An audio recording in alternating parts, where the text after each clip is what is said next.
ஆயிரக்கணக்கான மக்களின் பிணங்கள் இது அத்தனைக்கும் ஒரு முடிவு காலத்துக்கு ஒரு சாட்சியம் கிடைச்சிருக்கிறது. அந்த சாட்சியத்துக்கு வந்திருப்பவர் நடிகர் பிரகாஷ்ராஜ். இவர்தான் இப்போது அங்கே சாட்சிக்காக வந்திருக்கிறார். இந்த மாதிரி கொடூரங்கள் அங்கே நடப்பது இயல்பென்று சொல்லப்பட்டிருக்கிறது.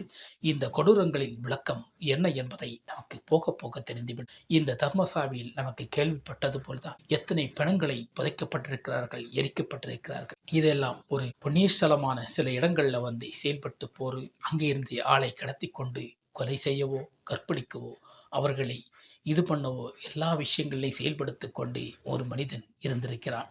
அவர்களுக்கு செயல்பாடுகளுக்காக ஒருவர் அதை எல்லாத்தையும் இது போட்டு எரித்தோ புதைத்தோ செய்திருந்த ஒரு மனிதனால் முடியாமல் அதை கட்டுப்படுத்த முடியாமல் என்னால் இனிமேல் தாங்கிக் கொள்ள முடியாது என்பதற்கான ஒரு அச்செயலாக வந்து அவருக்கு முன்னு வந்து எல்லாருக்கும் தெரியப்படுத்தணும், தெரியப்படுத்திவிடணும் என்பதற்கு